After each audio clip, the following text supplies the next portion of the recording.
Tata Nexon आज के समय में सबसे ज्यादा पॉपुलर एसयूवी है और इसके पॉपुलर होने का कारण सिंपल है कि भाई बिल्ड क्वालिटी टॉप नॉच है। आप किसी भी टेरेन में, जो ये एसयूवी नाम इसे दिया गया है, हालांकि कॉम्पैक्ट एसयूवी, लेकिन आप किसी भी टेरेन में आराम से चला सकते हैं, कैपेबिलिटी रखती है। इंजन की क्वालिटी की बात करो, रिफाइनमेंट की बात करो या ताकत की बात करो, वहां पर ये पीछे नहीं रहती है और हर एक ऑप्शन में अवेलेबल है। चाहे आप पेट्रोल लेना चाहो, डीजल लेना चाहो या आप सीएनजी लेना चाहो, विद 170 न्यूटन मीटर टॉर्क ये गाड़ी सीएनजी में भी टर्बो चार्जर लेकर आती है। तो जाहिर है बहुत सारे लोग टाटा नेक्सॉन लेना चाहते हैं, लेकिन एक बहुत बड़ी रेंज है। मतलब अगर ऑन रोड प्राइस की बात की जाए तो पौने 10 लाख रुपए से लेकर के 18.5 लाख रुपए तक ऑन रोड प्राइस तक ये गाड़ी जाती है। अब इतने बड़े रेंज में चूज करना हो तो मान लीजिए मैंने बजट डिसाइड कर लिया 15 लाख का, लेकिन हो सकता है कि मैं गलत वेरिएंट चूज कर लूं, क्योंकि बहुत सारे वेरिएंट्स है और 2-3 फीचर्स एक्स्ट्रा लेने के बजाय में शायद थोड़ा निचला वेरिएंट लेकर के अच्छा चूज कर सकता था। तो आज के वीडियो में हम बहुत बारीकी से देखेंगे कि भाई किस वेरिएंट के साथ क्या चीजें आपको मिल रही है और कौन सा वेरिएंट सबसे ज्यादा वैल्यू फॉर मनी है,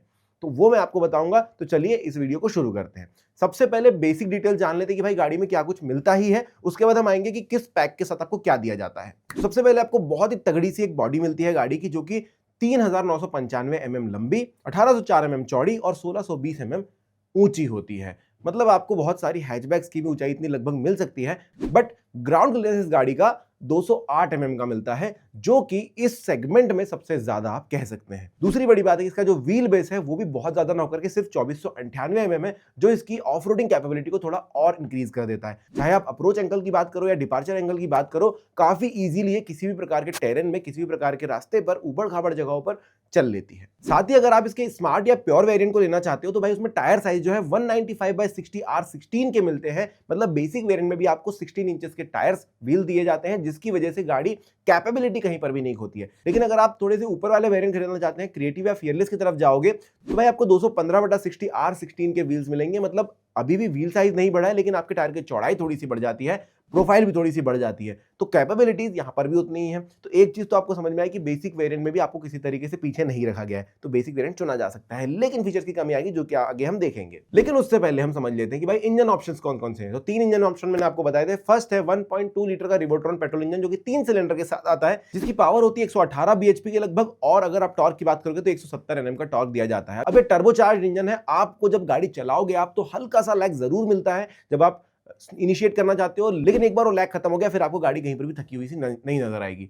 अब बात करते हैं इसमें दूसरा ऑप्शन क्या है। तो भाई डीजल इंजन मिलता है, 1.5 लीटर का टर्बोचार्ज रिवोटॉर्क इंजन। इसमें आपको 113 bhp की पावर मिलेगी और 260 न्यूटन मीटर का टॉर्क मिलता है। आप सभी को पता है डीजल इंजन के टॉर्क बहुत ज्यादा होते हैं, तो आपको काफी अच्छी सी पावर मिल रही है, जो कि इस गाड़ी को बहुत ही दमदार बनाती है। और ये जो आपको टॉर्क मिल रहा है बहुत ही इनिशियल लेवल पे मिलता है, मतलब 1700 आरपीएम पे पेट्रोल में मिल जाता है, और यहाँ पर लगभग 1500 आरपीएम पर आपको बहुत ही कम आरपीएम पर, मतलब छोटे गियर पर भी अच्छा खासा टॉर्क मिल जाता है। अब बात करें तीसरे इंजन की, तो यहाँ पर 1.2 लीटर का रिवोटॉर्क इंजन मिलता है, जो कि सीएनजी के साथ आता है। इसको आईसीएनजी इंजन भी ये कहते हैं। ये भी एक 3 सिलेंडर इंजन है, जो कि आपको 99 bhp की पावर और 170 न्यूटन मीटर का टॉर्क निकाल कर देता है। मतलब टॉर्क में आपको यहाँ पर कमी नहीं लगेगी, पावर उतनी ही लगेगी। तो बहुत सारे लोग जो बोलते रहते हैं कि भाई यार सीएनजी गाड़ी में पावर नहीं है, एसी बंद करना पड़ेगा, घाट नहीं चढ़ पाएगी, नेक्सॉन हर एक चीज कर सकती है। और अगर आप माइलेज की बात करोगे कि बहुत कम आएगा, तो दोस्तों मैंने इतने सारे वीडियोस बनाए, आप सभी में जाकर देख सकते हो, फिर कमेंट्स पढ़ सकते हो नीचे, बहुत सारे लोग शेयर करेंगे, आप भी करना अगर आपका नेक्सॉन है, कि कितना माइलेज मिलता है। लोगों ने 27, 28, 30 तक बताया कि मैंने माइलेज निकाला है, हाईवे में निकाला है, शहर के अंदर 24-25 निकाला है, तो सीएनजी काफी अच्छा कर रहा है। यार मुझे आपको सीएनजी नहीं बेचनी, मैं यहाँ पर बताने बैठा हूँ कि आपके लिए वेरिएंट कौन सा अच्छा होगा। तो हम आगे बढ़ते हैं, बात करते हैं बूट स्पेस की। तो भाई अगर आप डीजल या पेट्रोल लेते हो 382 लीटर का बूट स्पेस मिलता है। सीएनजी का सबसे बड़ा ड्रॉबैक रहता है कि वहां पर बूट स्पेस चला जाता है, लेकिन टाटा ने उस पर बहुत अच्छा काम किया है और आपको 321 लीटर का बूट स्पेस सीएनजी वेरिएंट में भी दिया जाता है, क्योंकि ड्यूल सिलेंडर लगा करके उसको फ्लैट कर दिया जाता है, ऊपर से बहुत बड़ा स्पेस आपके लिए बचा होता है। इसके अलावा अगर आप डिजाइनिंग की बात करो तो गाड़ी की डिजाइनिंग आपने देखा ही है। अंदर बैठोगे 2 स्पोक स्टीयरिंग व्हील मिलेगा, जो कि दिखने में भी सुंदर है, उसके ऊपर काफी सारे कंट्रोल्स भी आपको मिल जाते हैं। अब नेक्सॉन के अंदर बेसिक से लेकर टॉप कोई भी मॉडल आप खरीदो, आपको 5 स्टार की सेफ्टी रेटिंग मिल जाती है। चाइल्ड ऑक्यूपेंट्स के लिए भी ISOFIX child seat anchor point मिल जाते हैं, जो कि आपके बच्चे के लिए काफी ज्यादा अच्छे होंगे। तो सेफ्टी के मामले में, बिल्ड क्वालिटी के मामले में यहाँ पर कोई तकलीफ आपको नहीं आती है। फिट एंड फिनिश की बात करोगे, टाटा में पहले मैंने देखा था जब पुरानी गाड़ी आती तो वो फिट एंड फिनिश के थोड़े बहुत चीजें दिखाई देती थी, अभी काफी हद तक कम कर दिया गया है, जिस वजह से और ज्यादा लोग नेक्सॉन की तरफ अग्रसर हो रहे हैं। खैर हम बढ़ते हैं आगे कि भाई अब फीचर क्या क्या मिलेंगे किस किस वेरिएंट के अंदर। तो पहले ये बताता हूं कि पेट्रोल के अंदर आपको सारे वेरिएंट मिलते हैं। इसमें 4 मेन पर्सोना इन्होंने बनाया हुआ है। पहला स्मार्ट, फिर प्योर आता है, फिर क्रिएटिव आता है और उसके बाद आता है आपको फियरलेस। अब इनके अंदर थोड़े थोड़े पैक्स मिल जाते हैं, जैसे कि स्मार्ट में स्मार्ट प्लस मिल जाएगा, स्मार्ट प्लस सनरूफ मिल जाएगा। इसके बाद डायरेक्टली प्योर प्लस आता है। प्योर ऐसा कोई नॉर्मल नहीं है, प्योर प्लस और प्योर प्लस सनरूफ आ जाता है। फिर क्रिएटिव आता है, क्रिएटिव प्लस सनरूफ आता है और क्रिएटिव प्लस पीएस भी आता है। इसके अलावा आपको फियरलेस प्लस पीएस भी मिलेगा। अब इन सारे वेरिएंट्स में आपने 4 पर्सोना तो देख लिए। अगर आप पेट्रोल लेते हो सारे के सारे आपके लिए अवेलेबल होंगे। अगर आप डीजल लेते हो तो डीजल में आपको मैनुअल ट्रांसमिशन के साथ स्मार्ट छोड़ के सारे वेरिएंट्स मिल जाएंगे। अगर आप सीएनजी लेते हो तो सारे के सारे मैनुअल ट्रांसमिशन अवेलेबल है सारे वेरिएंट्स के अंदर। अगर आप ऑटोमेटिक लेना चाहते हो तो आपको प्योर प्लस के बाद से सारे वेरिएंट्स में ऑटोमेटिक अवेलेबल होगा पेट्रोल सेगमेंट में। अगर आप डीजल में लेना चाहते हो तो प्योर प्लस के बाद सारे के सारे अवेलेबल है, लेकिन प्योर प्लस सनरूफ में आपको ऑटोमेटिक नहीं मिलता है और सीएनजी में ऑटोमेटिक की बात ही नहीं होती है। अब एक और चीज आती है नेक्सॉन पेट्रोल वाले वेरिएंट में कि आप डीसीए यानी कि ड्यूल क्लच ऑटोमेटिक ले सकते हो। अब ये ड्यूल क्लच क्या करता है कि आपकी जो गियर शिफ्टिंग है और ज्यादा स्मूथ और फास्ट बनाता है, जिससे आपको गाड़ी चलाने में ज्यादा मजा आता है। तो अगर डीसी आप लेना चाहते हो तो इसमें कितने वेरिएंट्स अवेलेबल है? सिर्फ क्रिएटिव, क्रिएटिव प्लस पीएस या फियरलेस प्लस पीएस में आप ये ट्रांसमिशन ले सकते हो। तो ये ऑन रोड प्राइसेस सारे के सारे मैंने निकाल के रखे हैं। आप ये चार्ट देखकर समझ सकते हैं कि आपको कौन सा वेरिएंट चुनना है। अब इस चार्ट को आप बाद में भी आकर देख सकते हैं, फिर मैं लास्ट में भी लगा दूंगा, लेकिन उससे पहले हम फीचर के हिसाब से समझते हैं कि हमें कौन सी गाड़ी चाहिए। तो सबसे पहले बेसिक वेरिएंट लेते हैं कि भाई अगर आप कुछ भी एक्स्ट्रा पैसे नहीं देना चाहते तो कितना मिलेगा। तो आपको 6 एयरबैग मिल जाते हैं, सेफ्टी आपकी कवर हो गई, 5 स्टार रेटेड गाड़ी है, 6 एयरबैग आपको दिए गए हैं। उसके बाद आपको हेडलैम्प और डीआरएल पे एलईडी मिलेगा। यहाँ पर हेलोजन वाला सिस्टम इन्होंने खत्म कर दिया है। अब डीआरएल का मतलब क्योंकि डे टाइम रनिंग लाइट्स है, ये हर समय जलते रहेंगे, चाहे आप दिन में गाड़ी चलाओ या आप रात में गाड़ी चलाओ। 16 इंच के स्टील व्हील्स मिलेंगे रेडियल टायर्स के साथ। अब स्टील व्हील्स मतलब रिम्स आपको मिलने वाले, यहाँ पर अलॉय नहीं मिलेगा, बेसिक वेरिएंट है, लेकिन साइज में कटौती नहीं करी है। इसके अलावा electronic stability program, 2 spoke steering wheel with illuminated logo. Illuminated logo का मतलब आपके स्टीयरिंग व्हील के ऊपर आपको लोगो दिखेगा, लाइट की तरह मतलब वो नीचे से पनप के आएगा, ऐसा नहीं कि वहां पर लगा हुआ है, तो अच्छा लगता है और आपके बेसिक वेरिएंट में भी आपको मिल रहा है। फिर मल्टी ड्राइव मोड्स आपको बेसिक वेरिएंट में दिए जा रहे हैं। इको सिटी स्पोर्ट्स मिल जाएगा, फ्रंट पावर विंडोज मिल जाएगी, ध्यान रखो पीछे नहीं मिलेगी। आईआरवीएम तो मिलता ही मिलता है, लेकिन आइसोफिक्स आपको बेसिक वेरिएंट में भी दिया जा रहा है। ओआरवीएम पे साइड इंडिकेटर्स मिल जाते हैं और रियर स्पॉइलर भी दिया जाता है। फुल डिजिटल क्लस्टर मिल जाएगा, साथ में सेंट्रल लॉकिंग मिल जाएगी और एडजस्टेबल हेडरेस्ट भी दिए जाते हैं। और ये वेरिएंट आपको लगभग 9,60,000 रुपए में ऑन रोड पड़ जाता है। लेकिन अगर आप थोड़े पैसे मतलब लगभग 1 लाख रुपए और देना चाहोगे तो स्मार्ट प्लस पे चले जाओगे, जहां पर आपको लगभग 10.5 लाख रुपए खर्च करने पड़ेंगे। लेकिन क्या एक्स्ट्रा मिलेगा? यहाँ आपको व्हील कवर्स मिल जाएंगे। आप बोलोगे बहुत खर्चा कम, मतलब बहुत ही छोटी सी चीज दे दी, लेकिन remote centre locking with flip key आपको मिल जाएगा। साथ में मिलेगा इलेक्ट्रिकली ऑपरेटेड ओआरवीएम, 17.78 सेंटीमीटर का Harman touch screen with Android Auto and Apple CarPlay. अब देखो, आप लोग बोल सकते हो बेसिक वेरिएंट लेकर के मैं बाहर से इंटीग्रेट करवा लूंगा, बिल्कुल करवा लेना, कोई तकलीफ नहीं। लेकिन जो कंपनी फिटेड आता है उसकी क्वालिटी और बाहर से कोई भी डलवा उसकी क्वालिटी में काफी फर्क आपको मिलेगा। साथ में आपको 2 स्पीकर मिल जाएंगे हार्मन कार्डन की तरफ से, जो कि अच्छी क्वालिटी प्रोवाइड कर देते हैं। यहाँ पर ट्विटर वगैरह की अवेलेबिलिटी नहीं, लेकिन 2 स्पीकर काफी काम कर देंगे। सारी की सारी पावर विंडोज मिल जाएगी, स्टीयरिंग व्हील से कंट्रोल मिल जाएंगे, पैडल शिफ्टर्स भी दिए जाते हैं अगर आप ऑटोमेटिक खरीदते हैं। इसके अलावा यूएसबी चार्जिंग पोर्ट मिल जाएंगे और फॉलो मी होम लैंप्स मिल जाते हैं। तो 1 लाख रुपए एक्स्ट्रा देकर के आप स्मार्ट प्लस में ये सारी चीजें ले पाएंगे। मतलब ऑलमोस्ट आपकी गाड़ी जो है एक सही लेवल पर आ जाती है। तो ये वैल्यू फॉर मनी ऑप्शन हो सकता है। बेसिक वेरिएंट में काफी सारे मॉडिफिकेशन आपको करवाने पड़ेगी क्योंकि म्यूजिक सिस्टम भी वहां पर नहीं है। लेकिन अगर आप थोड़े पैसे और देते हैं, मतलब लगभग फिर 50-60,000 रुपए और देंगे, तो स्मार्ट प्लस एस ले सकते हैं, जो कि सनरूफ वाला वेरिएंट है। और अगर उसमें ऑटोमेटिक लेना है तो आपको लगभग 1 लाख रुपए एक्स्ट्रा देने पड़ते हैं, तो ऑटोमेटिक आप ले पाते हैं। अब इसके अंदर क्या चीजें मिलती हैं, तो ये होता है ऑटो हेडलैम्प्स, वो होते हैं voice assisted electric sunroof, rain sensing wipers और रूफ रेल्स। तो ये 4 चीजें मुझे नहीं लगता कि उतनी ज्यादा वर्थ है जिसके लिए आप उतना पैसा खर्च करो। स्मार्ट प्लस मुझे काफी अच्छा वर्थ लगा, 1 लाख रुपए एक्स्ट्रा दे रहा हूं, लेकिन बहुत सारी चीजें इंटीग्रेट की गई हैं। लेकिन अभी आगे के फीचर्स भी बचे हुए हैं, तो आगे हम बढ़ते हैं। अब आता है प्योर वेरिएंट, जहां पर प्योर प्लस में आपको कुछ एडिशनल फीचर्स मिलेंगे। मतलब अभी तक जितने मिल रहे हैं वो तो मिलेंगे ही मिलेंगे, लेकिन कुछ और चीजें मिलती, जैसे कि अब आपके टच स्क्रीन का साइज बढ़ जाएगा। अभी तक 17.73 मिल रहा था, अब 26.03 सेंटीमीटर का टच स्क्रीन मिलेगा। वायरलेस एंड्रॉइड ऑटो और कारप्ले मिलेगा। अभी आपको वायर्ड कनेक्टिविटी मिल रही थी, लेकिन अब आप वायरलेस ले सकते हो। एचडी रियर व्यू कैमरा मिल जाता है। अभी तक आपके पास स्क्रीन था जिसपे दिखाई नहीं देता पीछे का कुछ भी, लेकिन अभी आपको दिखाई देगा। इसके अलावा ऑटो फोल्ड ओआरवीएम मिलेंगे, हाइट एडजस्टेबल ड्राइवर सीट मिलेगी। एक एसयूवी अगर आप खरीद रहे हो दोस्तों, तो हाइट एडजस्ट करना काफी ज्यादा जरूरी होता है, आप कंफर्टेबली बैठ सको, इसलिए तो वो यहाँ पर मिल जाएगा। फ्रंट आर्मरेस्ट मिल जाता है, रियर एसी वेंट्स मिल जाते हैं जो कि बेसिक वेरिएंट में आपको नहीं मिलेंगे, बॉडी कलर डोर हैंडल्स मिल जाते हैं, शार्क फिन एंटेना मिल जाता है, 4 स्पीकर मिल जाते हैं और 10.16 सेंटीमीटर का फुल डिजिटल इंस्ट्रूमेंट क्लस्टर आपको दिया जाता है।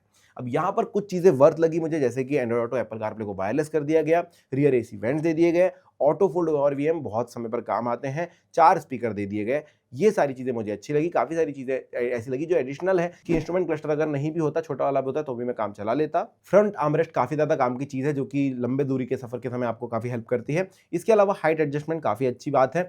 बॉडी कलर डोर हैंडल्स नहीं भी मिलते तो भी चल जाता था। तो 2-4 चीज़ें अच्छी है, 2-4 चीज़ें बढ़िया है, लेकिन अगर प्राइस की बात करूँ तो 11.46 लाख में मिल सकता है। तो मैं बोलूँगा कि भई मैं अगर मैनुअल खरीद रहा हूँ तो प्योर प्लस मेरे लिए काफ़ी अच्छा ऑप्शन हो सकता है। 1 लाख रुपए मुझे स्मार्ट प्लस से बढ़ाने पड़ रहे हैं सनरूफ छोड़ करके। अगर मैं सनरूफ लेता हूँ तो यहाँ पर महँगा हो जाएगा, वो तो मैं सनरूफ हटा करके प्योर प्लस ले सकता हूँ। आपके ऊपर है, 11,39,000 रुपए आप स्मार्ट प्लस सनरूफ पे खर्च करेंगे या फिर प्योर प्लस पे, मुझे कमेंट सेक्शन में बताइएगा। अगर आप प्योर प्लस सनरूफ लेते हो तो लगभग 50,000 रुपए आपको एक्स्ट्रा देने पड़ेंगे, और अगर इसका ऑटोमेटिक लेने जाते हो तो नॉर्मल ऑटोमेटिक में आपको 1 लाख रुपए एक्स्ट्रा देने पड़ते हैं। तो वो आपके ऊपर है, आपको लेना है या नहीं लेना है। बट याद रखिए, जब भी आप सनरूफ या ऑटोमेटिक वाले वेरिएंट लेंगे तो आपको 2-4 चीजें ज्यादा मिलती है, जैसे कि वॉइस असिस्टेड इलेक्ट्रिक सनरूफ मिल जाएगा, ऑटो हेडलैम्प्स मिल जाते हैं और रेन सेंसिंग वाइपर मिल जाते हैं। तो सनरूफ या ऑटोमेटिक सिस्टम सिर्फ अकेले नहीं आता, 2-4 चीजें एक्स्ट्रा लेकर के आता है। अब ये 4-5 वेरिएंट जो है अलग हो गए, लेकिन दोस्तों अब जो अगले वेरिएंट्स आने वाले हैं, क्रिएटिव और फियरलेस के जो वेरिएंट्स आते हैं, ये थोड़े से ज्यादा प्लस के साथ आते हैं, बहुत ज्यादा पॉश चीजें लेकर के आते हैं। तो यहाँ पर आप ध्यान से देखिए, सबसे पहले आता है क्रिएटिव। अब इसका जो प्राइस है दोस्तों लगभग 13.25 लाख रुपए से शुरू होता है, 13,30,000 रुपए तक में आप क्रिएटिव ले सकते हो। अब इन 13,30,000 में आपको क्या मिलेगा, 360 डिग्री कैमरा मिल गया सबसे पहले तो सराउंड व्यू के साथ। इसके अलावा ब्लाइंड व्यू मॉनिटर मिल जाता है। उसके अलावा R16 के अलॉय व्हील्स दिए जाते हैं। अब देखिए अलॉय व्हील्स इंट्रोड्यूस कर दिए गए हैं। इसके बाद पुश बटन स्टार्ट स्टॉप मिल जाता है आपको, अभी तक आपको की लगानी पड़ रही थी। फिर फुली ऑटोमेटिक टेम्परेचर कंट्रोल मिल जाता है कैपेसिटिव टच के साथ। क्रूज कंट्रोल का ऑप्शन यहाँ पर दिया जाता है। तो लगभग 13.5 लाख रुपए आपको खर्च करने हैं अगर आप अच्छी गाड़ी लेना चाहते हो, इसमें क्रूज भी और लंबा सफर आप करते हैं। इसके बाद hidden rear wiper and washer मिलता है, यूएसबी चार्जिंग पोर्ट मिलता है, ए टाइप का भी और टाइप सी का भी, और कूल्ड ग्लव बॉक्स भी मिल जाता है। टच बेस्ड कंट्रोल पैनल भी दिया जाता है आपको। हालांकि टच बेस्ड कंट्रोल पैनल कितना ज्यादा आप को अच्छा लगता है पता नहीं, मुझे उतना ज्यादा पसंद नहीं, मुझे बटन ज्यादा पसंद आती है। आगे बढ़ते हैं, इसमें भी सनरूफ वाला वेरिएंट मिलता है जिसके लिए आप 50,000 रुपए फिर से एक्स्ट्रा दे सकते हैं, जिसमें आपको voice assisted electric sunroof, auto headlamps और रेन सेंसिंग वाइपर दिए जाते हैं। सनरूफ लेंगे 3 चीजें आपको एक्स्ट्रा मिल जाती हैं, वो आप ले सकते हैं 50,000 रुपए एक्स्ट्रा खर्च करके। इसमें ऑटोमेटिक जाएंगे तो वापस ऑटोमेटिक का वही प्राइस है। अगर आप डीसीए पे जाते हैं इसमें, तो नॉर्मल ऑटोमेटिक से लगभग 30,000 रुपए आपको एक्स्ट्रा देने हैं, और उतना ही नहीं, उसके बाद जिंदगी भर जो थोड़ा थोड़ा माइलेज का खर्चा एक्स्ट्रा पड़ेगा वो भी आपको देना है, क्योंकि नॉर्मल एएमटी लोगे तो लगभग 2 से 3 किलोमीटर से आपको एवरेज का फर्क दिखाई देगा मैनुअल में, लेकिन अगर आप डीसीए लेते हो तो आपको वहां पर मैनुअल के मुकाबले 4 से 5 किलोमीटर का फर्क दिखाई देगा पर लीटर में। तो ये ध्यान में रखना। नेक्स्ट वेरिएंट की बात करेंगे जो कि है क्रिएटिव प्लस पीएस। अब इसके अंदर आपको क्या मिलता है, सनरूफ तो दी ही जाती है, लेकिन ये सनरूफ पैनोरामिक होगी। दूसरा, बाय एलईडी हेडलैम्प्स होंगे, wide X graphic full LED tail lights होंगे, front fog lamp with cornering होगा। अब फॉग लैम्प जो है कॉर्नरिंग के साथ आएगा, तो जब आप घाट सेक्शन में जा रहे हैं वहां पर तकलीफ कम होगी रात के समय। वायरलेस चार्जर दिया जाएगा, टायर प्रेशर मॉनिटरिंग सिस्टम दिया जाएगा। अब टीपीएमएस जो है मैं तो मानता हूँ कि सभी वेरिएंट में होना चाहिए, लेकिन ये वो चीज़ है जो एक्सटर्नली भी डलाई जा सकती है। टायर के अंदर वाला भी आता है, बाहर वाला कैप के साथ वाला भी आता है, वो आपके हिसाब से आप देख सकते हैं। इसके साथ रियर डिफॉगर भी आएगा, 60/40 फ्लिप एंड फोल्ड सीट्स आएगी बैक वाली, rear seat armrest with cup holder आएगा, पैसिव एंट्री पैसिव स्टार्ट आएगा, पार्सल ट्रे दिया जाता है, अब जाके इंट्रोड्यूस किया पार्सल ट्रे, 4 स्पीकर और 2 ट्विटर दिए जाएंगे और फ्रंट पार्किंग सेंसर दिया जाएगा। अब यहां पर आप कह सकते हो कि पहली गाड़ी वो आ गई है क्रिएटिव प्लस पीएस, जो कि लग्जरी में गिनी जा सकती है। बहुत सारे ऐसे फीचर्स दिए गए हैं जो कि भाई नीड वाले नहीं होते हैं। अब ये इच्छा वाले हैं कि भाई मुझे ये चीजें भी चाहिए मेरी गाड़ी के अंदर, मैं एक्स्ट्रा दूंगा इसके लिए पैसे। अगर आपको वो करना है तो कर सकते हैं, वरना वैल्यू फॉर मनी जो वेरिएंट था हमने वो क्रिएटिव प्लस में देख लिया, वहां पर ऑलमोस्ट सारी चीजें कंप्लीट हो रही थी। पर इसके बाद भी टाटा नहीं रुकता, टाटा एक और वेरिएंट आपको देता है, फियरलेस प्लस पीएस। अब उसमें क्या कुछ ऐड हो रहा है वो देख लेंगे, उसका प्राइस क्या है वो भी देख लेंगे। देखिए जितने भी प्राइसेस मैंने बताए सारे के सारे ऑन रोड हैं, पेट्रोल वेरिएंट के साथ है। अगर आप डीजल लेंगे तो समझ लेना 1.5 लाख रुपए लगभग एक्स्ट्रा आपको देने पड़ेंगे। सीएनजी लेंगे तो भी आप लोग 1,75,000 1,50,000 रुपए एक्स्ट्रा देने पड़ेंगे। बाकी वैल्यू उतनी ही रहेगी, ये समझिए। फीचर सारे के सारे सेम रहेंगे। अब लास्ट वाले को हम समझते हैं जिसमें सारे फीचर, उसका प्राइस है 17,54,000 के आसपास, जिसपे 1 लाख रुपए जोड़ के आप डीजल ले सकते हैं। तो चलिए देखते हैं इसमें क्या कुछ फीचर्स हैं। अब इसमें सबसे पहले आपको सीक्वेंशियल एलईडी डीआरएल्स मिलते हैं टेल लैंप्स के साथ, 26 इंच का स्लिम बेजल वाला touch screen system, infotainment system Harman की तरफ से, वेंटिलेटेड ड्राइवर और को ड्राइवर की सीट जो कि अभी तक नहीं मिल रही थी। तो अब देखो वेंटिलेटेड सीट काफी ज्यादा जरूरी चीज है, अच्छी चीज है, वो आप लेना चाहो तो ले सकते हो। आफ्टर मार्केट भी डलती हैं लेकिन वो मज़ा नहीं आता। फिर प्रीमियम बेनेके कैलिको लेदरेट सीट्स जो कि पहले हैरियर में इंट्रोड्यूस की गई थी, अभी इस गाड़ी में भी देने लगे हैं। एयर प्यूरीफायर मिल जाता है, ऑटो डिमिंग आईआरवीएम दिया जाते हैं, बूट लैंप दिया जाता है, बीच में बहुत बड़ा कंसोल दिया जाता है जिसमें आर्मरेस्ट भी आपको दिया जाता है, साथ में लेदर रैप्ड स्टीयरिंग व्हील दिया जाता है, ए और टाइप सी के चार्जर दिए जाते हैं रियर में भी, सेकंड रो में। इसके अलावा 4 स्पीकर के साथ 4 ट्विटर जोड़े जाते हैं और साउंड क्वालिटी बहुत ज़्यादा अच्छी है ही नेक्सॉन की, आपको 4+2 में भी काफ़ी मज़ा आने वाला है जो कि क्रिएटिव में भी था। इसके अलावा स्टाइल्ड वाइपर ब्लेड मिल जाते हैं, एक्सप्रेस कूलिंग का फीचर मिलता है। एक्सप्रेस कूलिंग में क्या होता है, जैसे आप वो बटन दबाओगे, अगर गाड़ी बहुत ज़्यादा हीटअप है तो भाई रोल डाउन करेगी विंडो को गाड़ी खुद अपने आप आपकी गाड़ी में, और एसी की हवा तेज़ी से आएगी ताकि जो गर्म हवा है अंदर की है वो बाहर निकल जाए और फिर वेंटिलेशन काफ़ी अच्छा हो जाए। तो ये किया जाता है। इसके बाद बूट से पावर की आउटलेट मिल जाएगी आपको, कूल्ड ग्लव बॉक्स मिल जाएगा, क्रोम इनर डोर हैंडल्स मिल जाते हैं, height adjustable front seat belt दिए जाते हैं, voice assisted electric panoramic sunroof मिलती है तो आप आवाज़ से उसको चालू बंद कर सकते हैं, JBL के स्पीकर दिए जाते हैं, सबवूफर भी दिया जाता है एक, जो कि आपकी साउंड आपकी गाड़ी के अंदर साउंड क्वालिटी को और ज़्यादा इंक्रीज करेगा। इमरजेंसी कॉल, ब्रेकडाउन कॉल मिल जाएगा। आयरा से कनेक्टेड व्हीकल मिल जाती है। अब आयरा आपको पता ही होगा कि आपके मोबाइल की एप्लीकेशन, इसका ईयरली सब्सक्रिप्शन देना पड़ता है, ऐसा नहीं कि हमेशा के लिए फ्री होगी। 1 साल के लिए आपको फ्री दिया जाता है, फिर आप हर बार अपने मोबाइल में पटाने के लिए 22 से 23 हज़ार रुपये कुछ देने पड़ते हैं आपको। उसके बाद आप उसका एप्लीकेशन का इस्तेमाल कर सकते हो, गाड़ी कहाँ गई है, क्या कर रही है, कौन लेकर गया है, जियो फैंस करना कि भाई यहाँ से बाहर ना जाए, अलार्म बजे, ये करे वो करे, गाड़ी का गेट खुला है कि नहीं, गाड़ी लॉक है कि नहीं, वो सारी चीज़ आपको ऐप पे मिल जाती है, वो आयरा कर देता है। रिमोट व्हीकल कंट्रोल मिल जाते हैं, स्टार्ट स्टॉप आप कर सकते, नेविगेशन बेस्ड सर्विस मिल जाएगी, व्हीकल डायग्नोस्टिक रिपोर्ट्स मिल जाएगी, वेदर अपडेट्स मिल जाएंगे और OT अपडेट्स मिल जाएगी। ये सारा कुछ आपको मिलेगा फियरलेस प्लस PS में। अब अगर आप मुझसे पूछोगे कि भाई इन सब फीचर्स में से सबसे अच्छे कौन से हैं, तो मैंने जहां तक देखा क्रिएटिव प्लस मुझे सबसे अच्छा लगा। सनरूफ की अगर आपको जरूरत है तो आप थोड़े पैसे ज्यादा देकर के सनरूफ ले लेना, वरना अगर मैं ले रहा होता मैं क्रिएटिव प्लस लेता, उसमें सारे फीचर्स है, 360 डिग्री सराउंड सिस्टम के साथ, मेरे को अच्छा खासा स्पीकर भी मिल रहा है, मुझे एंड्रॉइड ऑटो, एप्पल कारप्ले भी मिल रहा है, तो जो नीडेड फीचर्स हैं वो सारे मिल जाते हैं और मेरे लिए वैल्यू फॉर मनी प्रोडक्ट जो है निकल कर आता है क्रिएटिव प्लस। अब अगर मैं इसके ऊपर जाता हूं तो वो लग्जरी आइटम्स ऐड होंगे जहां पर मुझे एक्स्ट्रा पैसे देने होंगे। अगर मेरे पास उतने खाली पैसे हैं तो मैं दे दूंगा, वरना मैं अवॉइड करूंगा। आपका क्या मानना है और कौन से फीचर्स आपको ज्यादा पसंद आते हैं वो मुझे कमेंट सेक्शन में लिख कर देना। वीडियो अगर अच्छा लगा हो, काम का लगा हो, तो लाइक सब्सक्राइब जरूर कर देना। Thank you.